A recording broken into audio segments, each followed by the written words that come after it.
কোনোভাবেই সহায়ক বলে আমরা মনে করছি না। তাই এবি পার্টির পক্ষ থেকে আজকে আমরা বোধ করছি যে যে 10টা স্মারক স্বাক্ষরিত হয়েছে তার ভিতরে অনেকগুলো নবায়িত হয়েছে, আগেই স্বাক্ষর করা ছিল, অনেকগুলো নতুন, কোনোটার ব্যাপারে 3টার ব্যাপারে আমরা শুনেছি যেটা মানে এটা স্মারক না, সেটা হচ্ছে যে চুক্তি। আবার কোথাও কোথাও দেখলাম যে 10টাই স্মারক। আসলে কি সে ব্যাপারে আমরা এখনো পুরোপুরি জানি না।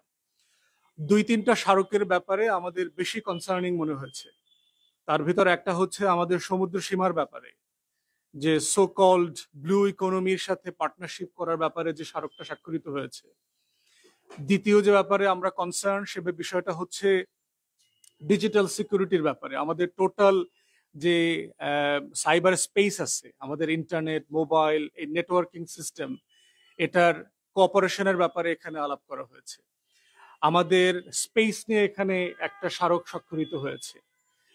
এবং আরেকটা বিষয় যেটা আমাদের আলোচনাতে সবচেয়ে বেশি এসছে সেটা হচ্ছে ট্রেন লাইন। আপনারা হয়তো জানেন যে ফখরুদ্দিন মঈনুদ্দিনের সময় যে একটা গাদ্দার সরকার ছিল 111-এ, তারা 2008 সালে একটা চুক্তি করেছিল ট্রান্স এশিয়ান কানেক্টিভিটির নামে। এবং সেখানে শুধু ভারত ছিল না, সেখানে চায়না ছিল, নেপাল ছিল, ভুটান ছিল, মালয়েশিয়া পর্যন্ত ছিল, যে একটা ট্রেন কানেক্টিভিটির মধ্য দিয়ে এই দেশগুলোর সাথে আমরা কিভাবে যোগাযোগ বাড়াতে পারি, যেটা বর্তমান বাস্তবতাতে দুনিয়ার গ্লোবাল স্ট্যান্ডার্ডে খুবই একটা ন্যাচারাল প্র্যাকটিস। কিন্তু পরবর্তীতে আমরা দেখলাম যে এই রেজিম আতাত করে 2008-এর ডিসেম্বরে ক্ষমতা আসার পর থেকে এই কানেক্টিভিটি ট্রিটিটা অন্য সকল দেশ ছাপিয়ে এসে শুধুমাত্র বাংলাদেশ ভারতের মধ্যে এসছে। এবং গত কয়েক মাসের আলোচনাতে আমরা দেখলাম যে ভারত সরকার ইতিমধ্যেই 850 থেকে 1150 কিলোমিটার লম্বা ট্রেন নেটওয়ার্কের প্রস্তাব করেছে, যেটার যদি পুরো নেটওয়ার্কের ম্যাপটা কেউ দেখে আপনি বুঝবেন না যে বাংলাদেশ নামে কোনো রাষ্ট্র আছে। আপনারা বুঝবেন যে একটা ভারত রাষ্ট্রের এক প্রান্ত থেকে ট্রেনে আপনি আর এক প্রান্তে চলে যাচ্ছেন। এই যে সাবসার্ভিয়ান ফরেন পলিসির মধ্য দিয়ে বাংলাদেশের ভূখণ্ডকে করিডোর বানিয়ে একটা স্বাধীন সার্বভৌম রাষ্ট্রের স্বার্থ কিভাবে নষ্ট করছে, ভুলুণ্ঠিত করছে, সেটার প্রতিবাদ জানানো আমরা মনে করেছি যে আমাদের নাগরিক দায় এবং দায়িত্ব। বাংলাদেশের এই কোটি কোটি ঘুমিয়ে থাকা প্রজাদেরকে স্মরণ করিয়ে দিচ্ছি, পৃথিবীর কোনো আইনে স্বাধীনতার অধিকার স্বীকার করা হয় না, এটা লড়াই করে আদায় করতে হয় এবং স্বাধীন থাকতে হয়। সার্বভৌমত্বের কোনো ইউনিভার্সাল রাইট নাই। মানুষকে লড়াই করে, সংগ্রাম করে, আন্দোলন করে, রক্ত দিয়ে, জীবন দিয়ে সার্বভৌম রাষ্ট্র তৈরি করতে হয় এবং সেখানে বেঁচে থাকতে হয়। তাই যারা যদি কেউ মনে করে থাকেন যে 71 সালে আমাদের পূর্বপুরুষরা রক্ত দিয়েছে বলে এই দেশ কালের পর কাল, অনন্তকাল ধরে স্বাধীন থাকবে, সার্বভৌম থাকবে, তারা বোকার স্বর্গে বাস করছেন। তাই আমরা বলছি যে বাংলাদেশ রাষ্ট্রকে স্বাধীন এবং সার্বভৌম রাখবার যে লড়াইটা প্রতি প্রজন্মের লড়াই, এটা প্রতি প্রজন্মকে তার মতো করে লড়াইটা করতে হবে। আমরা মনে করছি যে এই দখলদার সরকার, Awami East India Company, Lord Clive, জগৎ শের আর মীর জাফরদের মতো যেভাবে দেশটাকে লুটে পুটে খাচ্ছে, এর প্রতিবাদ করা এবং আমাদের পূর্বপুরুষদের মতো করে লড়াই করে যাওয়াটা আমাদের নাগরিক দায়িত্ব। এই লড়াইয়ের অংশ হিসাবে আজকে আমাদের এই ব্রিফিং। আমরা মনে করছি যে বাংলাদেশ রাষ্ট্রকে এবং তার জনগণকে নতুন করে ভাবতে হবে যে সে কি ধরনের রাষ্ট্রে বসবাস করতে চায়। আপনারা যদি করদ রাজ্যে বসবাস করতে চান, অনির্বাচিত মুখ্যমন্ত্রীর অধীনে জীবনযাপন করতে চান, ইটস ইউর চয়েস, কোনো সমস্যা নাই। কিন্তু আপনারা যদি স্বাধীন সার্বভৌম রাষ্ট্রে মর্যাদা নিয়ে বেঁচে থাকতে চান, আপনাদের লড়াই করে বাঁচতে হবে। আপনারা জানেন আগামী মাসের 2য় সপ্তাহে বাংলাদেশের এই দখলদার সরকারের ডেলিগেশন চায়না যাবে, বেইজিং যাবে। এবং সেখানে ইতিমধ্যে চায়নার কাছে তারা $7 বিলিয়ন সাহায্য চেয়েছে। একটা বড় আকারের বাজেট, যেটা কর দিয়ে পোষানো যাবে না এমন একটা বাজেট বাস্তবায়নের জন্য। এবং আমরা ধারণা করছি বেইজিং সফরকে সামনে রেখে বাংলাদেশের এই অনির্বাচিত দখলদার সরকারকে দিল্লিতে সামন করা হয়েছে। এই মীর জাফররা গিয়ে দিল্লিতে কি দিয়ে আসছে পলাশী দিবসে? পলাশী দিবস ছিল গতকালকে, যেখানে বাংলার স্বাধীনতা সূর্য অস্তমিত হয়েছিল 1757 সালে। তাই বাংলার ভাগ্যাকাশে 2024 সালে কি বাস্তবতা বিরাজ করছে সেটা বোঝা এবং বোঝানোর দায়ের থেকে, দায়িত্ব থেকে আজকের এই ব্রিফিং। আমরা এই পর্যায়ে কথা বলবার জন্য আজকের বিষয়ে অনুরোধ করছি সুপ্রিম কোর্টের বিশিষ্ট আইনজীবী, এবি পার্টির যুগ্ম আহ্বায়ক জনাব অ্যাডভোকেট তাজুল ইসলাম। জনাব তাজুল ইসলামকে বলছি আজকের বিষয়ের উপরে ব্রিফিং করবার জন্য।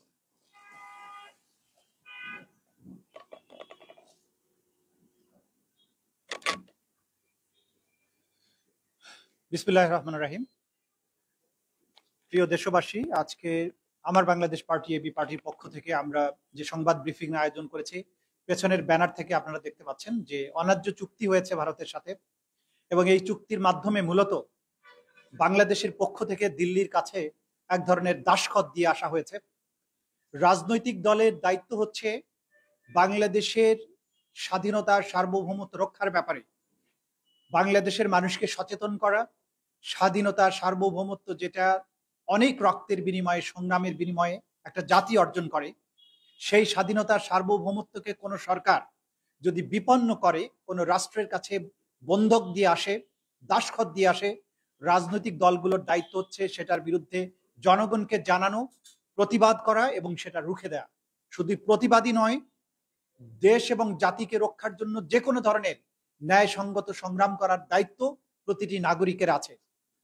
সেই দায়িত্ববোধ থেকে আমার বাংলাদেশ পার্টি আজকে এই সংবাদ ব্রিফিং এর আয়োজন করেছে। মিডিয়ার মাধ্যমে আমরা জানতে পেরেছি যে আমাদের এই যে বর্তমানে প্রধানমন্ত্রীর পদ দখল করে আছেন যিনি, যারা একটা অবৈধ নির্বাচনের নামে প্রহসনের মাধ্যমে রাষ্ট্র ক্ষমতা জবরদখল করে আছেন, তাদের একটি ডেলিগেশন দিল্লিতে গিয়েছিল এবং সেখানে 10টি মেমোরেন্ডাম এবং চুক্তি, শুধু সবগুলো চুক্তি না, সবগুলো আবার এমওইউ না, স্বাক্ষর করে এসেছেন। তার মধ্যে 3টি হচ্ছে পুরাতন চুক্তির নবায়ন আর 7টি নতুন করে করা হয়েছে। এই যে 7টি নতুন চুক্তি এবং এমওইউ, এর মধ্যে ভয়ঙ্কর কয়েকটি ঘটনা ঘটেছে।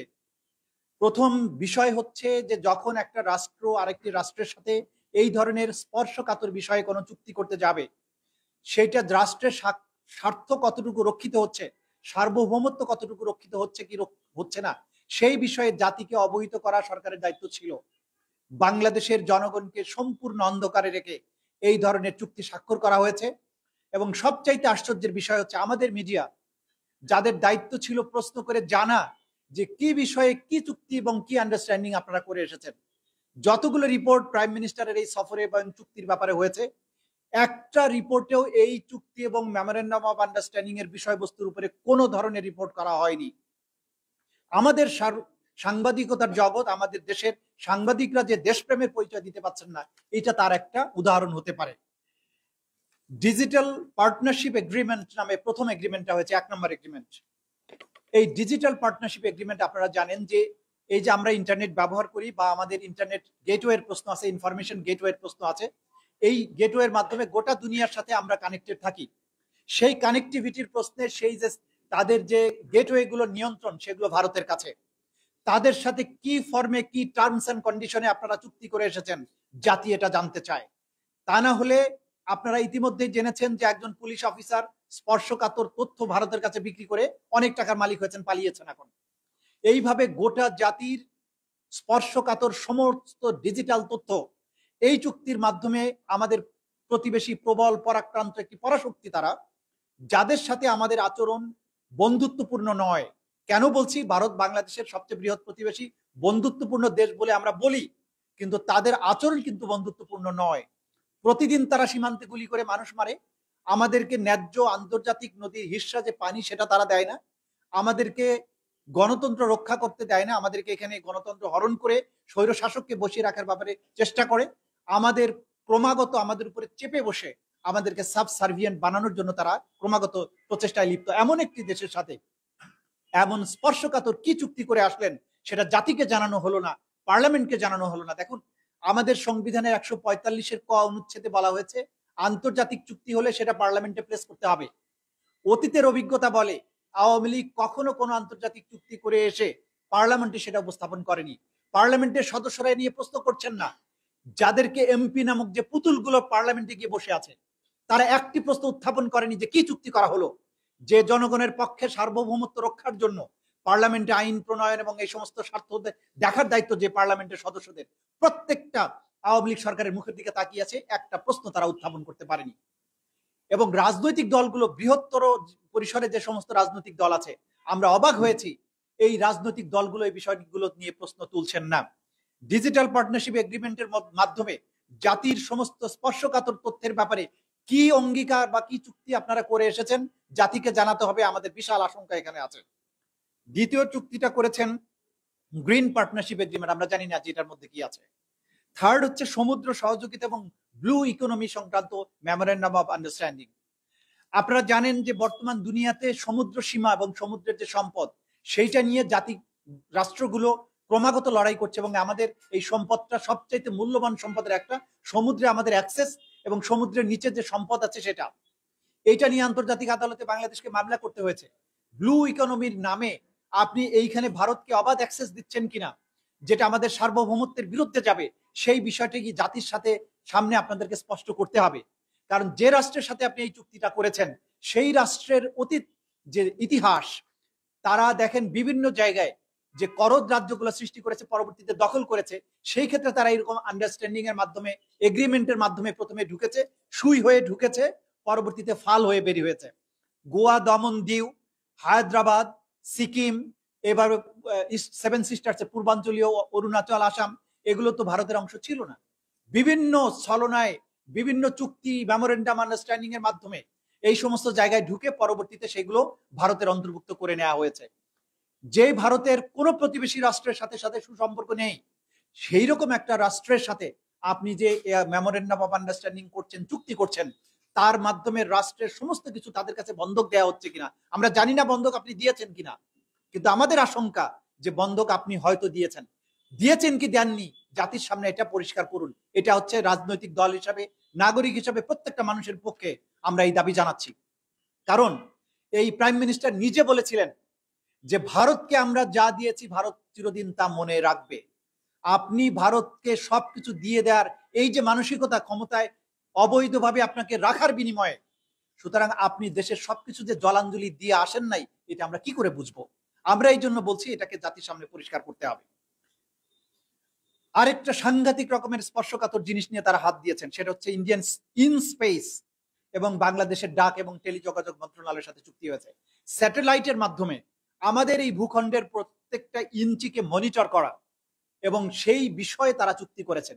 এই চুক্তি করার মাধ্যমে আমাদের নিজস্ব স্যাটেলাইট ব্যবস্থা নাই, আমাদের বঙ্গবন্ধু স্যাটেলাইট নামে যে জিনিসটা আছে সেটা বাংলাদেশে চাইতে পূরণ করতে পারেন, এটা খুবই কম কাজে লাগে, আপনারা সবাই জানেন। এখন ইন্ডিয়ান স্যাটেলাইটের সাথে আপনি যে ইনস্পেসের সাথে চুক্তিটা করলেন, সেই চুক্তির মাধ্যমে আমাদের যতটুকু নিরাপত্তা ছিল তাও যদি তাদের হাতে তুলে দিয়ে আসেন, তাহলে আমরা এখানে কোথায় রাস্তায় চলবো, সেই সবকিছু ইন্ডিয়া বসে বসে যদি মনিটর করে, তাহলে বাংলাদেশের আর্মি, বাংলাদেশের যে নিরাপত্তার প্রশ্নে যে ভূমিকা নেবে, সেই ভূমিকা নেওয়ার তো কোনো সুযোগ থাকছে না।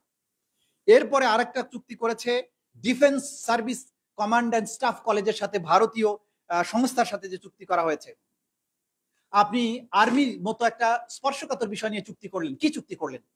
বাংলাদেশের সেনাবাহিনীর যে নিরাপত্তা পলিসি, আমাদের মাঝে একজন সামরিক বিশেষজ্ঞ আছেন, সেনাবাহিনীর সাবেক অফিসার আছেন, তিনি জানেন এই বিষয়ে, হয়তো তিনি কথা বলবেন, যে বাংলাদেশের নিরাপত্তা পলিসি সবচাইতে যে রাষ্ট্রকে সামনে রেখে প্রণয়ন করা হয় সেটা হচ্ছে ভারত, তারপরে মায়ানমার।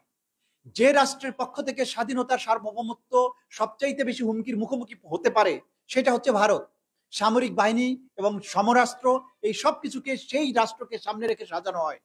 সেইখানে আপনি সামরিক চুক্তির মতো একটা বিষয়ে হাত দিলেন, জাতিকে জানালেন না, এটা নিয়ে কোনো পর্যালোচনা হলো না, এটা নিয়ে বাংলাদেশের সার্বভৌমত্ব স্বার্থ রক্ষা হচ্ছে কি হচ্ছে না, এটা নিয়ে কোনো জায়গায় কোনো বিশ্লেষণ হলো না। আপনি চুক্তি করে আসলেন, কি করে এসেছেন আমরা এটা জানতে চাই। এইভাবে রেল কানেকশনের কথা বলা হয়েছে। বাংলাদেশের 1800 কিলোমিটারের মতো রেল লাইন তারা স্থাপন করবেন। ট্রানশিপমেন্ট নিয়ে অনেক আগে থেকে, বিএনপি সরকারের আমলে, আগের আমলে 90-এর দশক থেকে এটা নিয়ে অনেক কথা হয়েছে। ট্রানজিট ভারতকে দেয়া হবে না, এটা ছিল বাংলাদেশের অবস্থান। আজকে ট্রানজিট মানে হচ্ছে আপনার মধ্য দিয়ে এক রাষ্ট্র থেকে আরেক রাষ্ট্রে যাওয়া। কিন্তু দেখেন, ভারতের এক প্রান্ত থেকে আরেক প্রান্তে, একটা রাষ্ট্রের দুই প্রান্তের মধ্যে সংযোগ স্থাপনের জন্য আপনি ট্রানজিট, এটা হয় না। আপনি যেটা দিয়েছেন সেটার নাম হচ্ছে করিডোর। করিডোর মানে এইখান দিয়ে আপনি অবাধে চলাচল করবেন, কোনো ট্যাক্স, কোনো কিছু বাংলাদেশ পাবে না। এখানে একটা স্বাধীন সার্বভৌম রাষ্ট্র প্রতিবেশী একটা প্রবল পরাক্রান্ত রাষ্ট্রকে অবাধে পণ্য এবং সামরিক বিষয় পরিবহনের জন্য রাষ্ট্রের মধ্য দিয়ে করিডোর দেয়া পৃথিবীর ইতিহাসে দ্বিতীয় কোনো দৃষ্টান্ত নাই, এবং বিনা পয়সায়। কোন স্বার্থের বিনিময়ে আপনি যে গর্ব করে বলেন ভারতকে দিয়েছি? কে? বাংলাদেশ তো আপনার কোন নেতা বা নেত্রীর পৈতৃক সম্পত্তি নয়, এটা বাংলাদেশের প্রত্যেকটি নাগরিকের সম্পদ। আপনি বিনা পয়সায় বাংলাদেশের সার্বভৌমত্ব নিরাপত্তা বিপন্ন করে বাংলাদেশের মধ্য দিয়ে আরেকটি রাষ্ট্রকে, বাংলাদেশকে ছিন্ন বিচ্ছিন্ন করে অবাধে পণ্য চলাচলের জন্য, সামরিক পরিবহনের জন্য যে চুক্তি করে আসা হলো, সেটা কার স্বার্থে এবং বাংলাদেশের স্বার্থ এখানে কোথায় রক্ষিত হয়েছে? নাগরিক হিসেবে এটা আমাদের জানার অধিকার আছে, আমরা জানতে চাই। এই ট্রেনগুলোর মাধ্যমে যদি অস্ত্র পরিবহন করা হয়, সেই অস্ত্রে যদি কোনো গোষ্ঠী এবং সেটা যদি নাশকতার কোনো ব্যাপার ঘটে, তখন ভারত বলতে পারে যে আমার ট্রেনে হামলা হয়েছে, আমি এখানে মিলিটারি পাঠাবো। আপনি কি করে সেটা রোধ করবেন? এই যে এই জাতীয় নিরাপত্তার ঝুঁকি আছে, কোথায় এটা আলোচনা হয়েছে? কোথায় বিশ্লেষণ হয়েছে? কোথায় পার্লামেন্টে অনুমোদন দিয়েছে? চুক্তি হয় রাষ্ট্রের সাথে আরেকটি রাষ্ট্রের। বাংলাদেশের জনগণ আপনাকে এই ম্যান্ডেট দিয়েছে, এইভাবে আপনি স্বাধীনতা, সার্বভৌমত্ব, নিরাপত্তাকে আরেকটি রাষ্ট্রের হাতে তুলে দেওয়ার মতো একটা চুক্তি করবেন। সুতরাং এই বিষয়গুলো আমরা যেহেতু ডিটেইল জানি না, এবং না জানানোটাও একটা বড় ধরনের ষড়যন্ত্রের অংশ বলে আমরা মনে করি, জাতির সামনে পরিষ্কার করা হচ্ছে না, পার্লামেন্টে আলোচনা হচ্ছে না, এইভাবে একের পর এক স্পর্শকাতর এবং যেটার মাধ্যমে রাষ্ট্রের সার্বভৌমত্ব বিপন্ন হওয়ার আশঙ্কা আছে, এমন চুক্তি করার মাধ্যমে এই সরকার যে জনগণের সরকার নয়, এই সরকার যে বাংলাদেশের স্বার্থে রক্ষা করতে সক্ষম নয় বা স্বার্থ রক্ষা করতে প্রস্তুত নয়, সেটাই জাতির সামনে পরিষ্কার হয়েছে। আমরা আজকে এবি পার্টির পক্ষ থেকে এই চুক্তিগুলোর ব্যাপারে সুস্পষ্ট ব্যাখ্যা দাবি করছি। যে সমস্ত মন্ত্রণালয়ের অধীনে যে সমস্ত চুক্তি এবং মেমোরেন্ডাম অফ আন্ডারস্ট্যান্ডিং সাইন হয়েছে, প্রত্যেকটা মন্ত্রণালয়ের দায়িত্ব হচ্ছে এই ব্যাপারে ডিটেইল প্রেস ব্রিফিং করে জাতিকে জানাবেন। তা না হলে আমরা ধরে নেব যে বাংলাদেশকে আপনারা বিক্রি করে এসেছেন, পণ্যের বাজারের মতো ভারতের কাছে গিয়ে বিক্রি করে এসেছেন। ক্লিয়ার করুন জাতিকে। তা না হলে এই বিষয় নিয়ে বাংলাদেশের মানুষকে আমরা বলবো যে এইভাবে যদি বিপন্ন করা হয়, যে স্বাধীনতার গর্ব করি আমরা, 30 লক্ষ শহীদের রক্তের বিনিময়ে যেটা অর্জিত হয়েছে, এত শহীদের রক্তদানকে ধুলায় লুণ্ঠিত করে আরেকটা রাষ্ট্রের কাছে আপনি যদি দিয়ে আসেন, তাহলে এই স্বাধীনতার আত্মদান, রক্তদান এগুলো ব্যর্থ হয়েছে বলে ধরে নেওয়া হবে। এবং সেই ক্ষেত্রে এই জাতি মনে করবে যে স্বাধীনতার সবচাইতে বড় শত্রু হিসেবে তারা ভূমিকা পালন করছেন। আজকে আমার বাংলাদেশ পার্টির পক্ষ থেকে সরকারের কাছে দাবি এটা ক্লিয়ার করার ব্যাপারে, আর জনগণের কাছে দাবি, আপনি যদি ঘুমিয়ে থাকেন, বাংলাদেশের প্রত্যেকটা নাগরিক যদি ঘুমায়, একদিন অন এ ফাইন মর্নিং ঘুম থেকে উঠে দেখবেন এই দেশে ভারতের পতাকা উঠছে অথবা ভিন্ন কোনো দেশের পতাকা উঠছে। সুতরাং ফিলিস্তিনের মতো, গাজার মানুষের মতো স্বাধীনতা, সার্বভৌমত্ব, ভূখণ্ড, পতাকা এগুলো অন্য কেউ কেড়ে নেওয়ার আগে এই জাতিকে সচেতন হতে হবে। আমরা কোনো রাষ্ট্রের বিরুদ্ধে নই, আমরা ভারতের শত্রু নই, কিন্তু আমি আমার সার্বভৌমত্বের পক্ষে যা করা দরকার করব। বাংলাদেশের সরকারকে বিরোধীরা ভিন্ন কোনো রাষ্ট্রের সাথে যে কোনো চুক্তি করতে হলে অবশ্যই বাংলাদেশের স্বার্থ রক্ষাই হবে প্রধান কাজ। যদি সেই স্বার্থ রক্ষা করতে কোনো সরকার ব্যর্থ হয়, মনে রাখতে হবে সেই সরকারের কোনো অধিকার নাই বাংলাদেশকে নেতৃত্ব দেওয়ার, বাংলাদেশের শাসন ক্ষমতায় অধিষ্ঠিত থাকার। এই কথাগুলো বলে জাতির কাছে আমাদের এই আপিল রেখে আমার বক্তব্য এখানে শেষ করছি। খোদা হাফেজ। বাংলাদেশ জিন্দাবাদ। আমার বাংলাদেশ পার্টি জিন্দাবাদ। ধন্যবাদ তাজুল ইসলাম ভাইকে। আপনারা জানেন যে এই ডেলিগেশনে হরেক রকমের মানুষ গেছে, তার ভিতরে একটা প্রকৃতির মানুষ গেছে, হচ্ছে আমাদের দুজন সামরিক কর্মকর্তা গেছেন। এএফডি একটা ডিপার্টমেন্ট আছে, সচিবালয়ের একটা ডিপার্টমেন্ট, যেটা হচ্ছে প্রতিরক্ষা মন্ত্রণালয়কে ভেঙে করা হয়েছে। পৃথিবীর কোনো দেশে প্রতিরক্ষা মন্ত্রণালয় ভেঙে সশস্ত্র বিভাগ নামে আলাদা কোনো ডিপার্টমেন্ট করা হয় না, এটা সামরিক সরকাররা করেছে। তো এখানকার একজন প্রিন্সিপাল স্টাফ অফিসার, একজন লেফটেন্যান্ট জেনারেল, উনি এই সফরে ছিলেন, এবং একজন কর্নেল গেছেন। এই ভদ্রলোক হচ্ছে মিলিটারি প্ল্যানিং, অপারেশন এগুলোর দায়িত্বে। এই দুই ভদ্রলোক এই ডেলিগেশনের অংশ ছিলেন, এবং 10টা যে এমওইউ স্বাক্ষর হয়েছে তার ভিতরে একটা এমওইউ হচ্ছে সামরিক সহযোগিতা বিষয়ক। মানে বাংলাদেশের যে ডিফেন্স কলেজ আছে, স্টাফ কলেজ আছে, এখানে আমাদের অবসরপ্রাপ্ত সেনা কর্মকর্তা আছেন, উনি কিছুক্ষণ পরে কথা বলবেন এটা নিয়ে, যে বাংলাদেশের স্টাফ কলেজের সাথে ইন্ডিয়ান স্টাফ কলেজের কোঅপারেশন এগ্রিমেন্ট হয়েছে। ওয়েল, আমাদের তো সকল দেশের স্টাফ কলেজের সাথে একাডেমিক এক্সচেঞ্জ প্রোগ্রাম অলরেডি আছে। ভারত, পাকিস্তান, নেপাল, ভুটান থেকে যেভাবে মিলিটারি অফিসাররা আমাদের স্টাফ কলেজে, ডিফেন্স কলেজে আসে ট্রেনিং নেবার জন্য, আমাদের অফিসাররা ওখানে যায়, অলরেডি তো কোঅপারেশন আছে। আবার নতুন করে এমওইউ করতে হচ্ছে কেন? সেনাবাহিনীর কাছ থেকে আপনারা কি চাচ্ছেন? কি কোঅপারেশন করবে? আমাদের আমলারা, জাজরা ইতিমধ্যে ভারতে যাচ্ছে ট্রেনিং এর জন্য। ভারত নিজেই একটা highly corrupt, dysfunctional bureaucratic country, যার নিজস্ব সিস্টেম ওয়ার্ক করে না, সে আর একটা দেশকে কিভাবে ট্রেন করবে? যে নিজে একটা থার্ড ওয়ার্ল্ড কান্ট্রি, সে আরেকটা দেশকে কিভাবে টাকা দেবে? যার নিজের দেশের 80% মানুষ 2 বেলা খেতে পায় না, সে আরেকটা দেশকে কিভাবে তিস্তা প্রকল্পে $1 বিলিয়ন ভিক্ষা দেওয়ার চিন্তা করবে? অতএব এই বাস্তবগুলো মাথায় রেখে আমাদের প্রত্যেকটা এমওইউ কে যাচাই করতে হবে। তো এই পর্যায়ে এই যে সামরিক বাস্তবতা চলছে, এবং আপনারা দেখলেন 2 সপ্তাহ আগে সেন্ট মার্টিনে মিয়ানমারের অফশোরে তাদের বর্ডারেই জাহাজ ডিপ্লয় করা নিয়ে গোলাগুলি হয়েছে, আমাদের সেন্ট মার্টিনের লোকজন আহত হয়েছে, বোটে গুলি লেগেছে।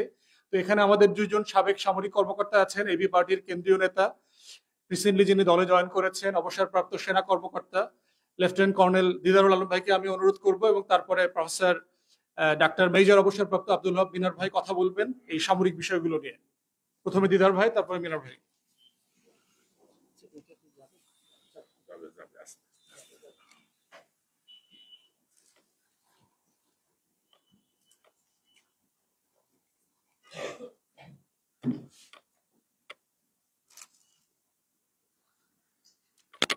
বিসমিল্লাহির রহমানির রহিম।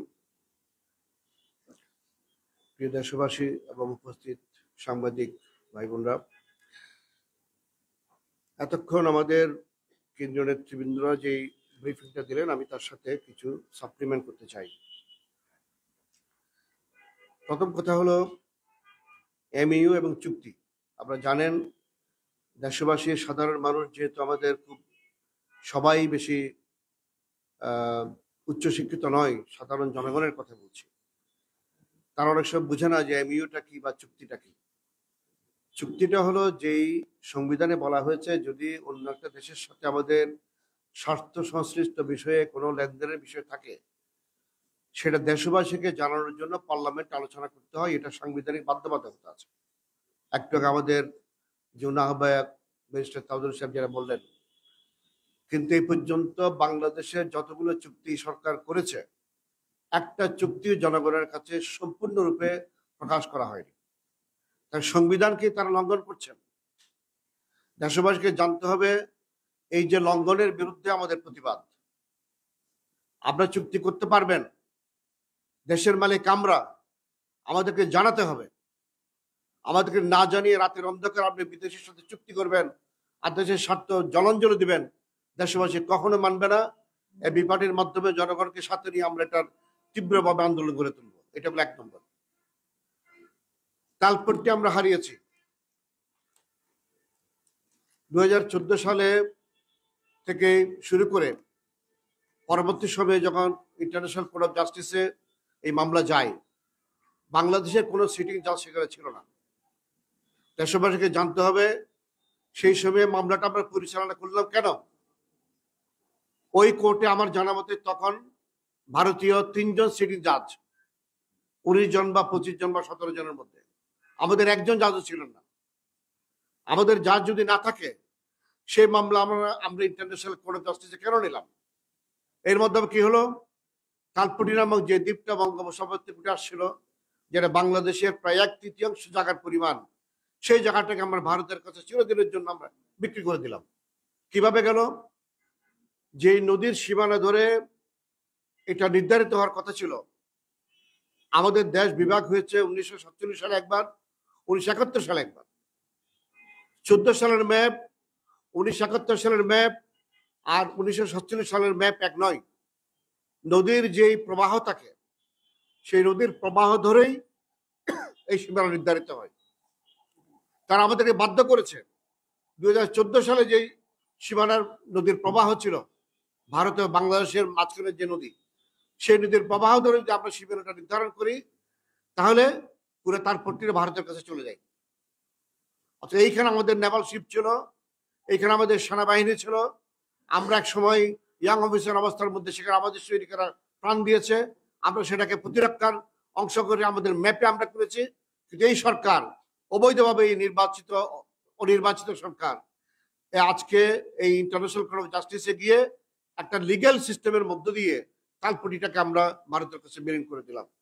এটা দেশবাসীকে জানতে হবে, কোনো না কোনো দিন আমরা এই তালপট্টি ইনশাল্লাহ আমাদের দখল আনবো। ট্রানজিট দিয়েছে আমাদের তাজির ভাই বলেছেন, ট্রানজিট কেন দিল? আমাদের স্বার্থ কি? ভারতের 7 সিস্টার্সে তারা বোম্বে থেকে জিনিস আনে, তাদের জিনিস তারা আমাদের জায়গার উপর দিয়ে আরেক জায়গায় নিয়ে যাবে। আমাদের স্বার্থটা কি? আমাদের কোনো স্বার্থ নাই।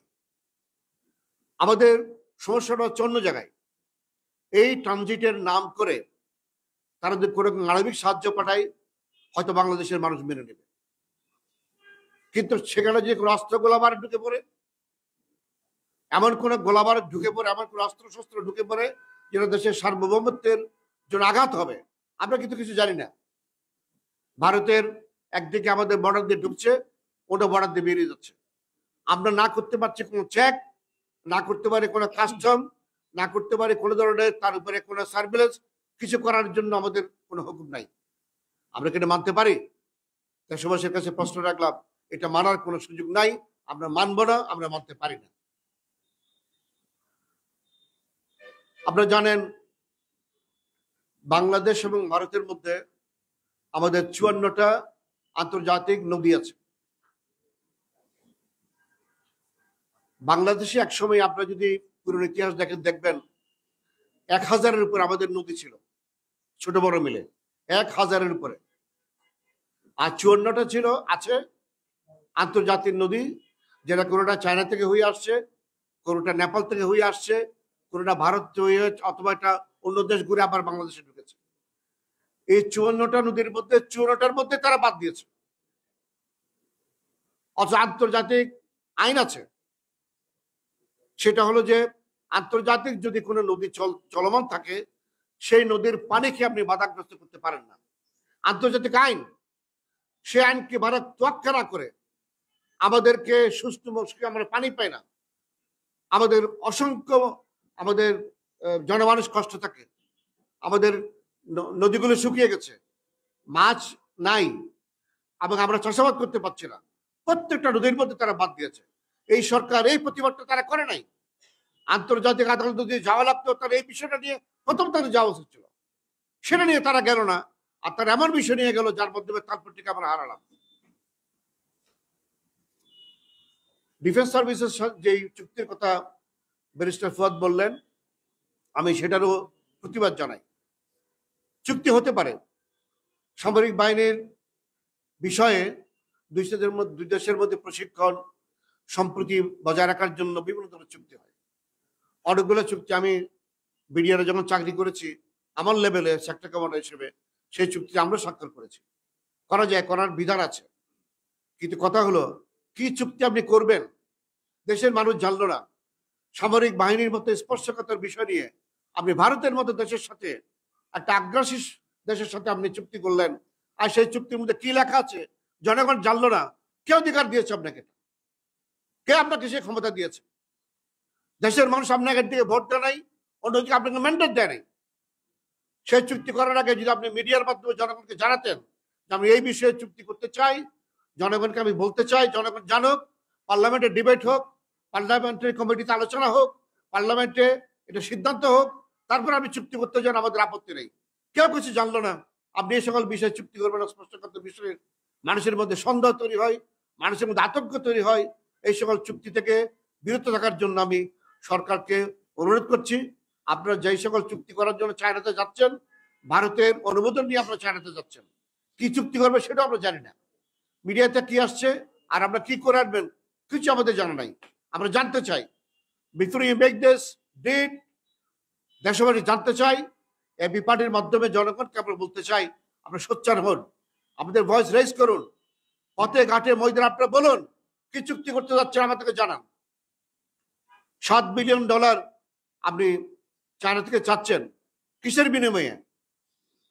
ইতিমধ্যেই রিজার্ভ খালি করে ফেলেছেন, লক্ষ লক্ষ কোটি কোটি ডলার টাকা বিদেশে পাচার করেছেন, আপনাদের আত্মীয় স্বজনে মেরে খেয়েছে।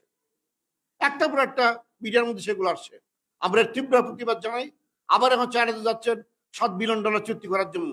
কি জন্য, কোথায় সে টাকা লাগাবেন, কোন কোন প্রজেক্টে লাগাবেন, কিসের জন্য লাগাবেন, দেশবাসী জানতে চাই। আমরা এটা আপনাদের কাছে অনুরোধ করব, সাংবাদিক ভাইদের মধ্যে আপনারা তীব্রভাবে এটা লিখুন, আমাদের বক্তব্য যাতে করে জনগণ জানে, এবং জনগণকে সাথে নিয়ে আমরা এর প্রতিবাদ করব, এবং আমরা এটার আন্দোলন গড়ে তুলব। ধন্যবাদ আপনাদের সবাইকে। আসসালামু আলাইকুম।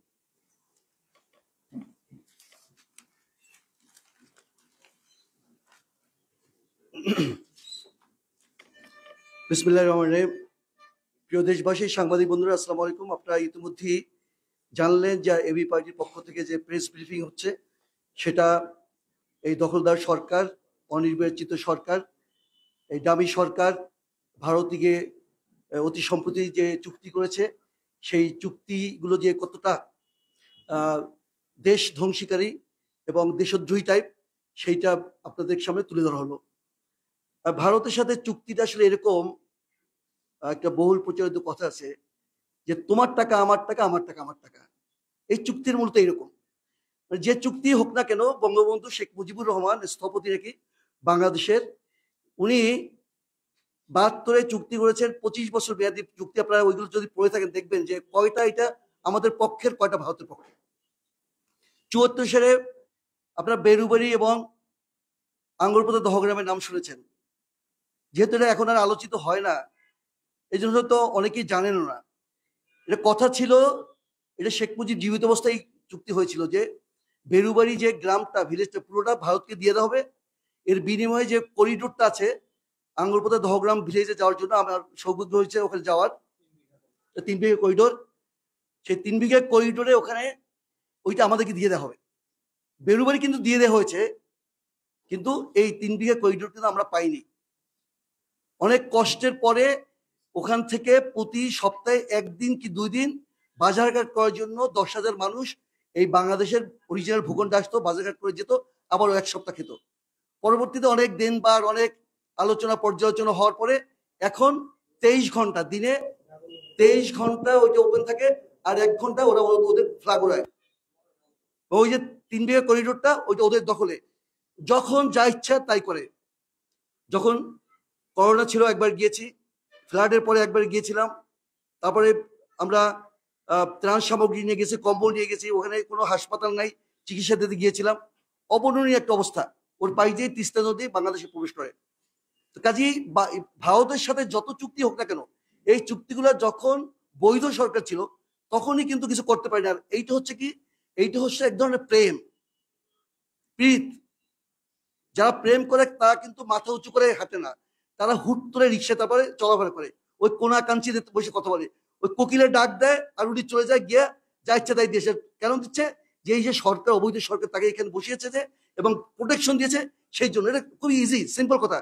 তার কাছে এগুলো চেয়ে বা কোনো কথা বলে আমাদের এখানে কোনো সুরা হবে না। সুরা হবে কি, এই সাধারণ মানুষ, যারা বঞ্চিত মানুষ, স্বাধীনতা সার্বভৌমত্বের যারা যারা রক্ষা করবে, তাদেরকে উজ্জীবিত করে এই অবৈধ সরকারকে আমাদের আসলে মোকাবেলা করতে হবে। এছাড়া অন্য কোনো উপায় নাই। আপনারা দেখেন যে, প্রাসঙ্গিকভাবে বলছি, সাংবাদিক বন্ধুদের অনেক বদনাম আছে, হলুদ সাংবাদিকতা করে। আমাদের চিকিৎসকদের যেমন অনেক বদনাম, আমরা কষাই, কিন্তু তারপর তো হাসপাতালগুলো চিকিৎসা হয় না। তারপর তো বেনজিরের 1000 কোটি টাকা উদ্ঘাটন কারা করছে? সাংবাদিকরা করছে। তারপর যে আসাদুজ্জামানের ব্যাপারে কথা আসছে, কারা করছে? সাংবাদিকরা করছে। এই আনটোল্ড হিস্ট্রিগুলো কারা বলে? সাংবাদিকরা বলে। আপনাদেরকে স্যালুট জানাই। এখন বাংলাদেশ পুলিশ অ্যাসোসিয়েশন তারা বলেছে যে এইটা উদ্দেশ্য প্রণোদিত এবং অবাঞ্ছিত, এটা আকাঙ্ক্ষিত না। কিন্তু এইটার পরে যখন এই কথাগুলো হলো, ট্রান্সপারেন্সি ইন্টারন্যাশনাল কি বলছে জানেন? এই যে ওরা যে একটা স্মারক দিয়েছে বা কথা বলেছে, বিবৃতি দিয়েছে, এইটাই অনৈতিক, এটাই অনাকাঙ্ক্ষিত। মানে তারা তাদের বর্তমানে পোশাকি এবং যারা অবসরপ্রাপ্ত, তাদের আকাম কুকাম যাতে না প্রকাশ পায়, এই জন্য সুরক্ষা দেওয়ার জন্য তারা উঠে পড়ে লাগছে। এর মাধ্যমে যে ঠাকুর ঘরে কেড়ে আমরা কলা খাই না, এইটাই প্রতিমান হয়, এটা কিন্তু তারা বোঝে না। আপনাদেরকে ধন্যবাদ জানাচ্ছি আপনার এই পার্টির পক্ষ থেকে, যে আপনারা যে কোনো পার্টির সমালোচনা করবেন, সাংবাদিকতার যে নীতিমালা আছে সেটা রক্ষা করে আপনারা কাজ করবেন। সেই ব্যাপারে আপনারা নির্ভীক অকুতভাবে কাজ থাকবেন, যাতে বাংলাদেশ নামক এই ভূখণ্ডটি আমরা এই স্বাধীনতা সার্বভৌমত্ব রক্ষা করতে পারি এবং আমরা এই স্বাধীনতা ভোগ করতে পারি। সকলকে ধন্যবাদ। আসসালামু আলাইকুম। জি, এখন আমাদের সমাপনী বক্তব্য এবং এই ব্যাপারে কিছু কথা বলবেন আমাদের এবি পার্টির সম্মানীয় আহ্বায়ক জনাব FM সোলায়মান চৌধুরী। স্যার কিছু বলার জন্য অনুরোধ করছি।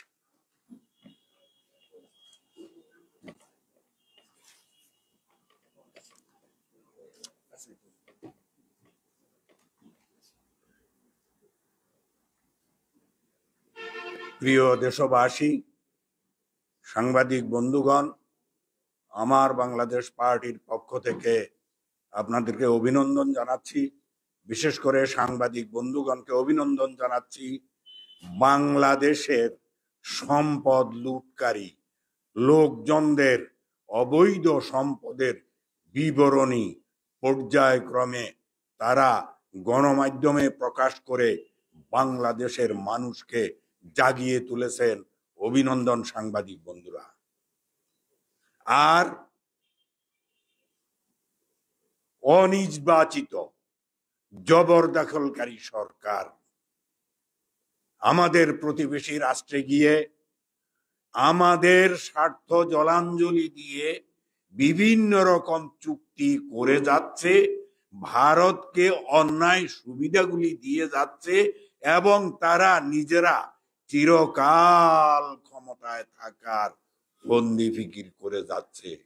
আমরা বাংলাদেশের জনগণের পক্ষ থেকে এই ধরনের অন্যায় চুক্তি এবং সমঝোতা চুক্তিকারী এই সরকারকে ধিক্কার জানাই। বাংলাদেশের মানুষকে আহ্বান জানাচ্ছি, আসুন একযোগে আমরা এই অবৈধ সরকারকে এই বাংলার মাটি থেকে চির বিদায় দেই এবং নিজেরা স্বাধীন সার্বভৌম রাষ্ট্র হিসেবে নিজেদের আত্মমর্যাদাকে সম্মান জানাই। সাংবাদিক বন্ধুগণ, আমরা জানতে পেরেছি পুলিশ অ্যাসোসিয়েশন যে কারো থাকতে পারে, কিছু পুলিশ কর্মকর্তার বিরুদ্ধে অবৈধ সম্পদ অর্জনের অভিযোগ উঠেছে, আর সেখানে পুলিশ অ্যাসোসিয়েশন জড়িত হয়ে গেছে। এটি একটি রহস্যজনক বিষয়। অভিযোগ উঠেছে, প্রমাণ তো হয়নি, তারা তো এখনো অভিযুক্ত না। পুলিশ অ্যাসোসিয়েশন কি জন্য জড়িত হলো, স্বরাষ্ট্র মন্ত্রণালয় কি জন্য জড়িত হলো, স্বরাষ্ট্রমন্ত্রী মহোদয় কি জন্য জড়িত হলেন, ঘটনা কি? তাহলে অনেক বড় কিছু নিশ্চয়ই। তাদের উদ্বিগ্ন হওয়ার তো কোনো কারণ নেই। উদ্বিগ্ন হওয়ার কারণ তাদের, যারা ক্ষমতার দাপট দেখিয়ে অবৈধভাবে ক্ষমতাকে ব্যবহার করে মানুষের সম্পদ লুণ্ঠন করেছেন। অর্থাৎ চাকর, আরে পুলিশ কর্মকর্তা বলুন, আমলা বলুন, বেসামরিক আমলা, যেমন আমিও সচিব ছিলাম, আমি এই রকম লোকজন এই দেশের মালিক, জনগণের চাকর, গোলাম। আরে গোলাম এত বাহাদুরি করে কি? গোলাম এত শক্তি কোথায় পায় এত বাহাদুরি করার? গোলাম তো গোলামি। এই দেশের মানুষের, গরিব, খেটে খাওয়া ভিক্ষুক, রিক্সা চালক, দিন মজুর, এদের ট্যাক্সের টাকায় এরা পড়াশোনা করেছে, এদের বেতন হয়, এদের সংসারে খরচ যোগায়, এদের সন্তানরা লেখাপড়া করে এই গরিব মানুষের ট্যাক্সের টাকায়। গরিব মানুষের ট্যাক্সের টাকায় এই জীবিকা অর্জন করে এখন অন্যায়ভাবে গরিব মানুষের সম্পদ লুট করে বাহাদুরি দেখাও, আবার সাংবাদিকদেরকে ধমক দাও। এই সুযোগ তোমরা পাবে না। এই দেশের মানুষ তোমাদেরকে সেই সুযোগ দিবে না, এই সরকারকেও এই সুযোগ দিবে না। আসুন একযোগে আন্দোলন করি, আমরা এই সরকারকে এই দেশ থেকে তাড়িয়ে দেই। ধন্যবাদ। আসসালামু আলাইকুম। প্রিয় সাংবাদিক বন্ধুগণ, আমাদের আনুষ্ঠানিক বক্তব্য শেষ হলো। যদি আপনাদের কোনো প্রশ্ন থাকে, আমরা আজকে যা কিছু বলেছি সেই প্রশ্নের উত্তর আমরা দিতে পারি এবং তার মাধ্যমে আজকের প্রেস কনফারেন্স আমরা সমাপ্ত করব। বিষয়টা হচ্ছে রাজনীতিবিদরা অনেক কিছু ভবিষ্যৎ দ্রষ্টা, যেটা 50 বছর পর ঘটে সেটা রাজনীতিবিদরা 50 বছর আগে দেখা যাচ্ছে। আপনাদের কাছে কি মনে হয় যে এই যেভাবে ভারতের পারমিশন নিয়ে চায়না যাচ্ছে চুক্তি করতে বা ভারতকে অনুমোদন দিয়ে যে আমরা এটা করতে হচ্ছে, আপনাদের কাছে এটা কি মনে হয় যে বাংলাদেশ আগামী দিনে ভারত চীনের কুরুক্ষেত্রে পরিণত হচ্ছে, যে যুদ্ধটা ভারত চীনের বাংলাদেশে হবে এরকম কিছু? সেই আশঙ্কা তো সবসময় আছে। দেখেন, আপনি যদি জনগণের সরকার না হন, আপনি যদি বাংলাদেশের স্বার্থ দেখতে অভ্যস্ত না হন, আপনি যদি আপনার অবৈধভাবে ক্ষমতার মসনদের থেকে অবাধে দুর্নীতি করার অধিকারটুকু চিন্তা করেন, তাহলে আপনি দেশ এবং জনগণের প্রতি কোনো দায়বদ্ধতা অনুভব করবেন না। এবং বাংলাদেশ কোথায় গোল্লায় চলে গেল না যুদ্ধক্ষেত্রে পরিণত হলো, এই ধরনের স্বৈর শাসকরা কখনোই সেটার পরোয়া করে না।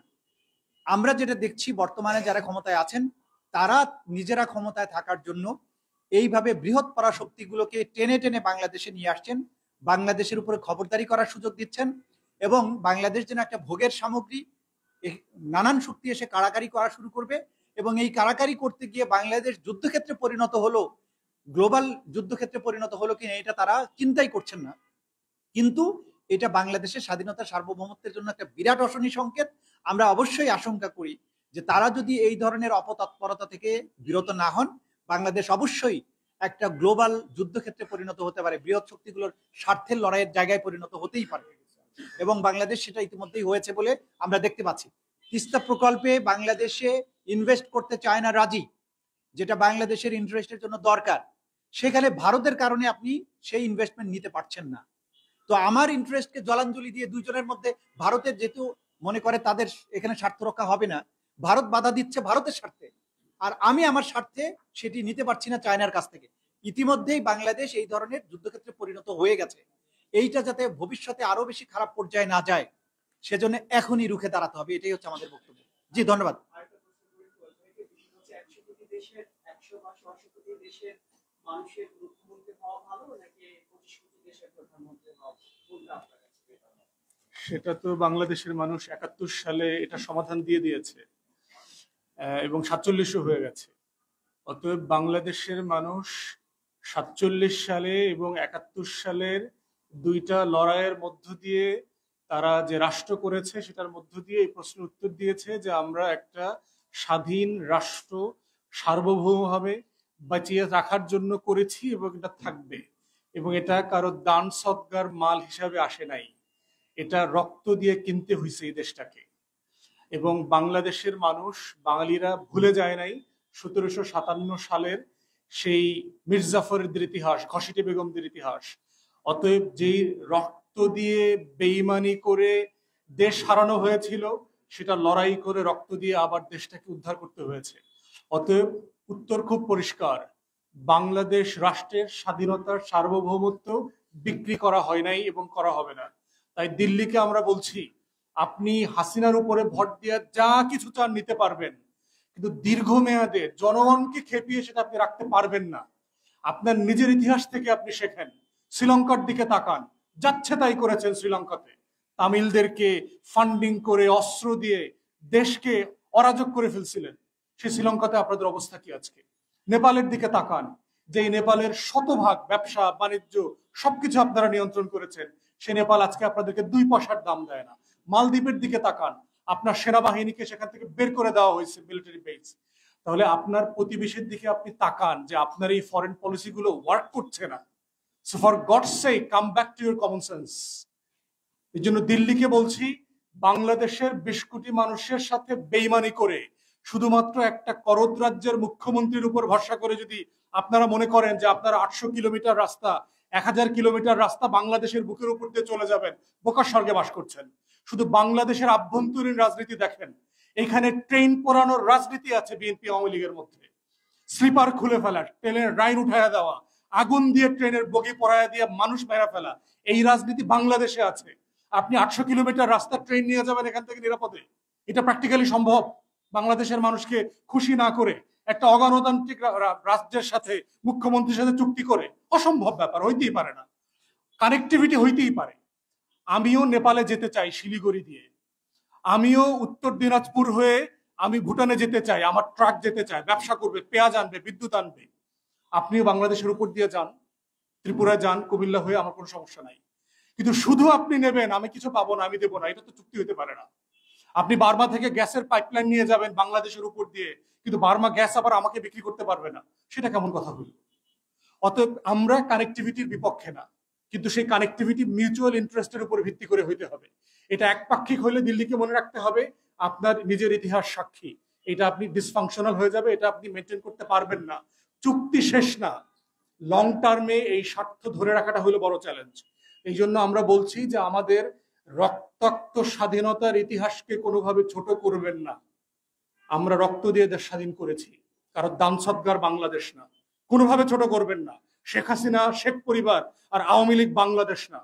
বাংলাদেশ অনেক বড়, 20 কোটি মানুষের বাংলাদেশ, মুক্তিযোদ্ধাদের বাংলাদেশ। অতএব এই বাংলাদেশ বিক্রি হইতে দেওয়া যাবে না এবং হবে না ইনশাআল্লাহ। সবাইকে ধন্যবাদ। জি